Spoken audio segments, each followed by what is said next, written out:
ആകാശവാണി.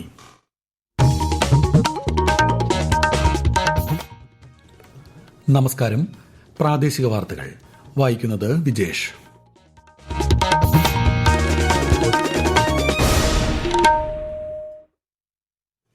പ്രധാന വാർത്തകൾ.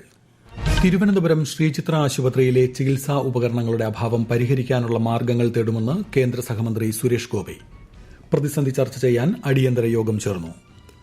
ആക്രമണകാരികളായ വന്യമൃഗങ്ങളെ നേരിടാൻ സംസ്ഥാന സർക്കാരിന് അനുയോജ്യമായ നടപടി സ്വീകരിക്കാമെന്ന് കേന്ദ്രമന്ത്രി ഭൂപേന്ദ്ര യാദവ്. നിലമ്പൂരിൽ 15-കാരൻ മരിച്ച സംഭവത്തെ രാഷ്ട്രീയ മുതലെടുപ്പിന് ഉപയോഗിക്കാൻ പ്രതിപക്ഷം ശ്രമിച്ചെന്ന തന്റെ പ്രസ്താവന വളച്ചൊടിച്ചെന്ന് മന്ത്രി എ കെ ശശീന്ദ്രൻ. നിലമ്പൂർ ഉപതെരഞ്ഞെടുപ്പിനുള്ള പ്രചാരണം ശക്തമാക്കി രാഷ്ട്രീയ കക്ഷികൾ. ലോകത്തെ ഏറ്റവും വലിയ കണ്ടെയ്നർ കപ്പലായ MSC ഐറീന വിഴിഞ്ഞം തുറമുഖത്തെത്തി. സംസ്ഥാനത്ത് ട്രോളിംഗ് നിരോധനം ഇന്ന് അർദ്ധരാത്രി നിലവിൽ വരും. വാർത്തകൾ വിശദമായി. ചരിത്ര ദൌത്യമായ ആക്സിയം 4ന്റെ വിക്ഷേപണം നാളെ നടക്കും. ഇന്ത്യക്കാരനായ ശുഭാംശു ശുക്ല ഉൾപ്പെടെ 4 ബഹിരാകാശ യാത്രികരാണ് 14 ദിവസത്തെ ദൌത്യത്തിനായി പുറപ്പെടുന്നത്. ഫ്ലോറിഡയിലുള്ള നാസയുടെ കെന്നഡി സ്പേസ് സെന്ററിൽ നിന്ന് ഇന്ത്യൻ സമയം വൈകുന്നേരം 5:52 യാത്ര ആരംഭിക്കുക. ഇന്ത്യയ്ക്ക് പുറമെ US, പോളണ്ട്, ഹംഗറി എന്നിവിടങ്ങളിൽ നിന്നുള്ള ബഹിരാകാശ യാത്രികരെയാണ് അന്താരാഷ്ട്ര ബഹിരാകാശ നിലയത്തിലേക്ക് കൊണ്ടുപോകുന്നത്. 1984 രാകേഷ് ശർമ്മയുടെ ബഹിരാകാശ ദൌത്യത്തിന് ശേഷം ഈ നേട്ടം കൈവരിക്കുന്ന ഇന്ത്യക്കാരനാവുകയാണ് ശുഭാംശു ശുക്ല.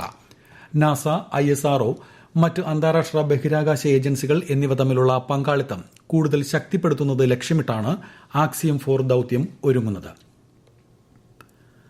തിരുവനന്തപുരം ശ്രീചിത്ര ആശുപത്രിയിൽ ചികിത്സാ ഉപകരണങ്ങളുടെ അഭാവം ഉൾപ്പെടെയുള്ള വിഷയങ്ങൾ ചർച്ച ചെയ്യാൻ അടിയന്തര യോഗം ചേർന്നു. കേന്ദ്ര സഹമന്ത്രി സുരേഷ് ഗോപി, ശ്രീചിത്ര ഡയറക്ടർ, വിവിധ വകുപ്പ് മേധാവികൾ തുടങ്ങിയവർ യോഗത്തിൽ പങ്കെടുത്തു. ന്യൂറോ വിഭാഗത്തിൽ ചില അത്യാവശ്യ ഉപകരണങ്ങൾ കേടായതായും ചില ഉപകരണങ്ങളുടെ അഭാവവും ചൂണ്ടിക്കാട്ടി ഒരു വിഭാഗം ഡോക്ടർമാർ മേധാവിക്ക് കത്ത് നൽകിയിരുന്നു. ചില ശസ്ത്രക്രിയകൾ മുടങ്ങിയതായും ആരോപണമുണ്ടായി. പ്രശ്നം പരിഹരിച്ചതായി യോഗത്തിനു ശേഷം കേന്ദ്ര സഹമന്ത്രി അറിയിച്ചു. ഉപകരണങ്ങൾ എത്തിക്കാനുള്ള മാർഗ്ഗങ്ങൾ തേടുമെന്നും 2 ദിവസത്തിനകം ശസ്ത്രക്രിയകൾ പുനരാരംഭിക്കുമെന്നും അദ്ദേഹം വ്യക്തമാക്കി. ആക്രമണകാരികളായ വന്യമൃഗങ്ങളെ നേരിടാൻ സംസ്ഥാന സർക്കാരിന് അനുയോജ്യമായ നടപടി സ്വീകരിക്കാമെന്ന് കേന്ദ്ര വനം പരിസ്ഥിതി മന്ത്രി ഭൂപേന്ദ്ര യാദവ്. അടിയന്തര സാഹചര്യത്തിൽ അനുയോജ്യ നടപടി സ്വീകരിക്കേണ്ടത് സംസ്ഥാന സർക്കാരാണെന്നും അദ്ദേഹം പറഞ്ഞു. മലപ്പുറത്ത് 15-കാരൻ മരിച്ച സംഭവത്തിൽ സംസ്ഥാന സർക്കാരിനും തദ്ദേശ സ്ഥാപനങ്ങൾക്കും വീഴ്ച പറ്റിയിട്ടുണ്ടെന്നും കേന്ദ്രമന്ത്രി മാധ്യമങ്ങളോട് പറഞ്ഞു. നിലമ്പൂരിൽ വൈദ്യുതി കെണിയിൽ നിന്ന് ഷോക്കേറ്റ് 15-കാരൻ മരിച്ച സംഭവത്തിൽ തന്റെ പ്രസ്താവന വളച്ചൊടിച്ചെന്ന് മന്ത്രി എ കെ ശശീന്ദ്രൻ. ഈ സംഭവം രാഷ്ട്രീയ മുതലെടുപ്പിന് ഉപയോഗിക്കാൻ പ്രതിപക്ഷം ഗൂഢാലോചന നടത്തുന്നുവെന്നാണ് താൻ ഇന്നലെ പറഞ്ഞതെന്ന് മന്ത്രി പറഞ്ഞു. മരണത്തിനിടയാക്കിയ സംഭവത്തിൽ ഗൂഢാലോചനയുണ്ടെന്ന് താൻ പറഞ്ഞിട്ടില്ലെന്നും അദ്ദേഹം വ്യക്തമാക്കി. അതേസമയം കുടുംബത്തിനുള്ള എല്ലാ സഹായവും ഉറപ്പാക്കുമെന്ന് മന്ത്രി OR കേളു പറഞ്ഞു. സംഭവത്തെ രാഷ്ട്രീയമായി ഉപയോഗിക്കാൻ ശ്രമിക്കുന്നത് UDF ആണെന്നും മരിച്ച അനന്തുവിന്റെ വീട് സന്ദർശിച്ച ശേഷം അദ്ദേഹം മാധ്യമങ്ങളോട് പ്രതികരിച്ചു. മലപ്പുറത്ത് വൈദ്യുതി കെണിയിൽ നിന്ന് ഷോക്കേറ്റ് വിദ്യാർത്ഥിയായ അനന്തു മരിച്ച സംഭവത്തിൽ പ്രതിഷേധം ശക്തമാക്കി പ്രതിപക്ഷ പാർട്ടികൾ. NDA സ്ഥാനാർത്ഥി അഡ്വക്കേറ്റ് മോഹൻ ജോർജിന്റെ നേതൃത്വത്തിൽ നിലമ്പൂർ വനം വകുപ്പ് ഓഫീസിനു മുന്നിൽ ധർണ നടത്തി. അതേസമയം പരാതി നൽകിയിട്ടും KSEB നടപടിയെടുത്തില്ല എന്നാരോപിച്ച് UDF വഴിക്കടവ് KSEB ഓഫീസിനു മുന്നിൽ പ്രതിഷേധിച്ചു. സംഭവത്തിൽ പഞ്ചായത്ത് ഭരണസമിതിക്ക് വീഴ്ച പറ്റിയെന്നാരോപിച്ച് വഴിക്കടവ് പഞ്ചായത്ത് ഓഫീസിലേക്ക് LDFും ഇന്ന് മാർച്ച് നടത്തി. അതേസമയം പ്രതിപക്ഷ നേതാവ് VD സതീശൻ, ബാലാവകാശ commission chairperson KV Manoj Kumar തുടങ്ങിയവർ അനന്തുവിന്റെ വീട് സന്ദർശിച്ചു. ലോകത്തെ ഏറ്റവും വലിയ കണ്ടെയ്നർ കപ്പലായ MSC ഐറീന വിഴിഞ്ഞം തുറമുഖത്തെത്തി. രാവിലെ 9:18 കപ്പൽ ബർത്തിംഗ് പൂർത്തിയാക്കിയത്. വിശദാംശങ്ങളുമായി ആകാശവാണി തിരുവനന്തപുരം ജില്ലാ പ്രതിനിധി രജു കോലിയക്കോട്. രാജ്യത്തെ ഒരു തുറമുഖത്ത് ആദ്യമായാണ് ലോകത്തെ ഏറ്റവും വലിയ കണ്ടെയ്നർ കപ്പലായ MSC ഐറീന എത്തുന്നത്. മലയാളിയായ വില്ലി ആന്റണിയാണ് MSC ഐറീനയുടെ ക്യാപ്റ്റൻ എന്നതാണ് മറ്റൊരു പ്രത്യേകത. സിംഗപ്പൂരിൽ നിന്നെത്തിയ കപ്പലിന് വാട്ടർ സല്യൂട്ട് നൽകിയാണ് തുറമുഖം അധികൃതർ സ്വീകരിച്ചത്. വിഴിഞ്ഞത്തെത്തുന്ന 349ാമത്തെ കപ്പലാണ് MSC ഐറീന. MSC ഐറീന ആദ്യമായാണ് ദക്ഷിണേഷ്യയിലെ ഒരു തുറമുഖത്തെത്തുന്നത്. 16,000 കണ്ടെയ്നറുകളാണ് കപ്പലിൽ ഉള്ളത്. ഈ മാസം 3-നാണ് MSC ഐറീന വിഴിഞ്ഞം പുറംകടലിൽ എത്തിയത്. നിലമ്പൂർ ഉപതെരഞ്ഞെടുപ്പിനുള്ള പ്രചാരണം ശക്തമാക്കി രാഷ്ട്രീയ കക്ഷികൾ. ഉപതെരഞ്ഞെടുപ്പുമായി ബന്ധപ്പെട്ട് ഇലക്ട്രോണിക് വോട്ടിംഗ് യന്ത്രങ്ങളുടെ 2ഘട്ട റാൻഡമൈസേഷൻ ഇന്ന് നടക്കും. ഈ മാസം 19-നാണ് വോട്ടെടുപ്പ്. 23-ന് വോട്ടെണ്ണും. സംസ്ഥാനത്ത് ട്രോളിംഗ് നിരോധനം ഇന്ന് അർദ്ധരാത്രി മുതൽ നിലവിൽ വരും. ജൂലൈ 31 അർദ്ധരാത്രി വരെ 52 ദിവസമാണ് ട്രോളിംഗ് നിരോധനം. സംസ്ഥാനത്തെ 4000-ഓളം ട്രോളിംഗ് ബോട്ടുകൾക്ക് ഈ കാലയളവിൽ കടലിൽ പോകാനാകില്ല. അതേസമയം പരമ്പരാഗത യാനങ്ങൾക്കും മോട്ടോറിസ്റ്റ് ബോട്ടുകൾക്കും ഉപരിതല മത്സ്യബന്ധനത്തിന് അനുമതിയുണ്ട്. ട്രോളിംഗ് നിരോധനം സമാധാനപരമായി നടപ്പാക്കുന്നതിനുള്ള മുന്നൊരുക്കങ്ങൾ ഫിഷറീസ് വകുപ്പിന്റെ നേതൃത്വത്തിൽ പൂർത്തിയാക്കി. കഴിഞ്ഞ 11 വർഷത്തിനിടെ 140 കോടി ജനങ്ങളുടെ പങ്കാളിത്തത്തോടെ വിവിധ മേഖലകളിൽ രാജ്യം വലിയ മാറ്റത്തിന് സാക്ഷ്യം വഹിച്ചതായി പ്രധാനമന്ത്രി നരേന്ദ്രമോദി. സാമ്പത്തിക വളർച്ച മുതൽ സാമൂഹിക ഉന്നമനം വരെ എല്ലാ കാര്യങ്ങളിലും എല്ലാവരെയും എല്ലാ മേഖലകളെയും ഉൾക്കൊള്ളിച്ചുള്ള ജനക്ഷേമ പദ്ധതികളാണ് നടപ്പാക്കിയതെന്നും പ്രധാനമന്ത്രി സമൂഹമാധ്യമ പോസ്റ്റിൽ പറഞ്ഞു. ഈ വാർത്തകൾ ആകാശവാണിയിൽ നിന്ന്.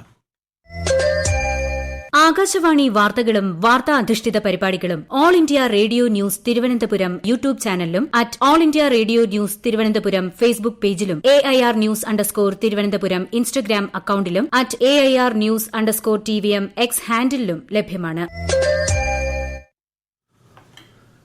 തിരുവനന്തപുരം പൂജപ്പുരയിൽ വനിതാ ശിശു വകുപ്പ് സമുച്ചയത്തിനകത്ത് നിർമ്മിച്ച പുതിയ സഖി വൺ സ്റ്റോപ്പ് സെന്റർ കെട്ടിടം മന്ത്രി വീണ ജോർജ് ഉദ്ഘാടനം ചെയ്തു.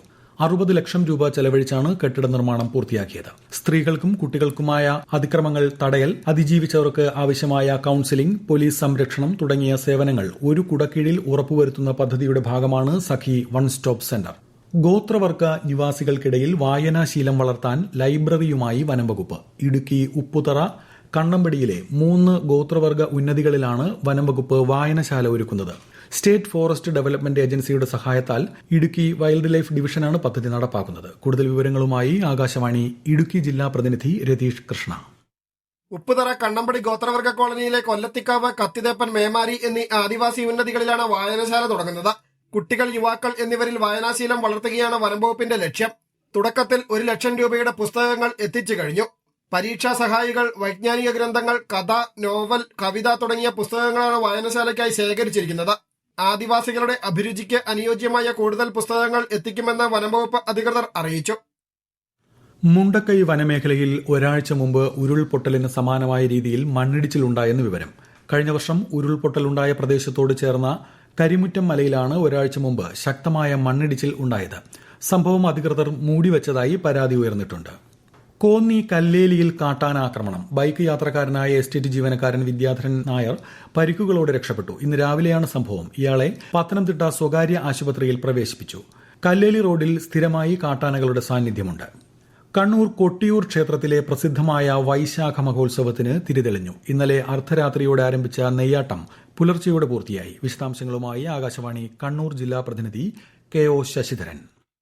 30ഓളം മഠങ്ങളിൽ നിന്നായി 2000-ലേറെ വരുന്ന നെയ്യമൃതകാർ കൊട്ടിയൂരിൽ എത്തിയതോടെയാണ് ഇന്നലെ രാത്രി നെയ്യാട്ടത്തിനുള്ള ഒരുക്കങ്ങൾ ആരംഭിച്ചത്. 11 മാസക്കാലം സ്വയംഭൂവിനെ മൂടിയ അഷ്ടബന്ധം നീക്കുന്ന നാളം തുറക്കൽ ചടങ്ങിന് ശേഷമാണ് നെയ്യാട്ടം ആരംഭിച്ചത്. വില്ലിപ്പാലൻ കുറുപ്പിന്റെയും തമ്മേങ്ങാടൻ നമ്പ്യാരുടെയും നെയ്യാണ് ആദ്യം അഭിഷേകം ചെയ്തത്. തുടർന്ന് വിവിധ മഠങ്ങളിൽ നിന്നുള്ള വ്രതക്കാരുടെ നെയ്യ് പുലർച്ചെ വരെ അഭിഷേകം ചെയ്തു. ഇന്ന് രാത്രി മണത്തണ കരിമന ഗോപുരത്തിൽ നിന്ന് അക്കരെ കൊട്ടിയൂരിലേക്ക് ഭണ്ണാരം എഴുന്നള്ളിക്കും. നാളെ രാവിലെ മുതൽ സ്ത്രീകൾക്ക് അക്കരെ കൊട്ടിയൂരിലേക്ക് പ്രവേശിക്കാനാവും. സിക്കിമിലെ ഛാദനിൽ മലവെള്ളപ്പാച്ചിലിൽ അകപ്പെട്ട് മരണമടഞ്ഞ സൈനികൻ PK സൈനുദ്ദീന്റെ മൃതദേഹം ജന്മനാടായ ലക്ഷദ്വീപിൽ എത്തിക്കുന്നതിന് വേണ്ട നടപടികൾ തുടരുന്നതായി സൈനിക വൃത്തങ്ങൾ അറിയിച്ചു. നമ്പർ 12 മദ്രാസ് റെജിമെന്റിന്റെ കീഴിൽ സേവനമനുഷ്ഠിക്കുകയായിരുന്നു സൈനുദ്ദീൻ. ജൂൺ 1 അപകടം നടന്നത്. ശനിയാഴ്ചയാണ് മൃതദേഹം ലഭിച്ച വിവരം ബന്ധുക്കളെ അറിയിച്ചത്. സംസ്ഥാനത്ത് നാളെ മുതൽ കാലവർഷം വീണ്ടും സജീവമാകുമെന്ന് കേന്ദ്ര കാലാവസ്ഥാ വകുപ്പ്. ഈ മാസം 17 വരെ മഴ ശക്തമായി തുടരാനാണ് സാധ്യത. അടുത്ത 3 മണിക്കൂറിൽ എറണാകുളം, തൃശൂർ ജില്ലകളിൽ ചില സ്ഥലങ്ങളിൽ ഇടത്തരം മഴയ്ക്കും മണിക്കൂറിൽ 40 കിലോമീറ്റർ വരെ വേഗത്തിൽ ശക്തമായ കാറ്റിനും സാധ്യതയെന്നും കേന്ദ്ര കാലാവസ്ഥാ വകുപ്പ് അറിയിച്ചു. നാളെ പത്തനംതിട്ട, ആലപ്പുഴ, കോട്ടയം, എറണാകുളം ജില്ലകളിൽ മഞ്ഞ ജാഗ്രതയാണ്. പ്രധാന വാർത്തകൾ വീണ്ടും. തിരുവനന്തപുരം ശ്രീചിത്ര ആശുപത്രിയിലെ ചികിത്സാ ഉപകരണങ്ങളുടെ അഭാവം പരിഹരിക്കാനുള്ള മാർഗ്ഗങ്ങൾ തേടുമെന്ന് കേന്ദ്ര സഹമന്ത്രി സുരേഷ് ഗോപി. പ്രതിസന്ധി ചർച്ച ചെയ്യാൻ അടിയന്തര യോഗം ചേർന്നു. ആക്രമണകാരികളായ വന്യമൃഗങ്ങളെ നേരിടാൻ സംസ്ഥാന സർക്കാരിന് അനുയോജ്യമായ നടപടി സ്വീകരിക്കാമെന്ന് കേന്ദ്രമന്ത്രി ഭൂപേന്ദ്ര യാദവ്. നിലമ്പൂരിൽ 15കാരൻ മരിച്ച സംഭവത്തെ രാഷ്ട്രീയ മുതലെടുപ്പിന് ഉപയോഗിക്കാൻ പ്രതിപക്ഷം ശ്രമിച്ചെന്ന തന്റെ പ്രസ്താവന വളച്ചൊടിച്ചെന്ന് മന്ത്രി AK ശശീന്ദ്രൻ. നിലമ്പൂർ ഉപതെരഞ്ഞെടുപ്പിനുള്ള പ്രചാരണം ശക്തമാക്കി രാഷ്ട്രീയ കക്ഷികൾ. ലോകത്തെ ഏറ്റവും വലിയ കണ്ടെയ്നർ കപ്പലായ MSC ഐറീന വിഴിഞ്ഞം തുറമുഖത്തെത്തി. സംസ്ഥാനത്ത് ട്രോളിംഗ് നിരോധനം ഇന്ന് അർദ്ധരാത്രി നിലവിൽ വരും. പ്രാദേശിക വാർത്തകൾ കഴിഞ്ഞു. അടുത്ത വാർത്താ പ്രക്ഷേപണം 12:50.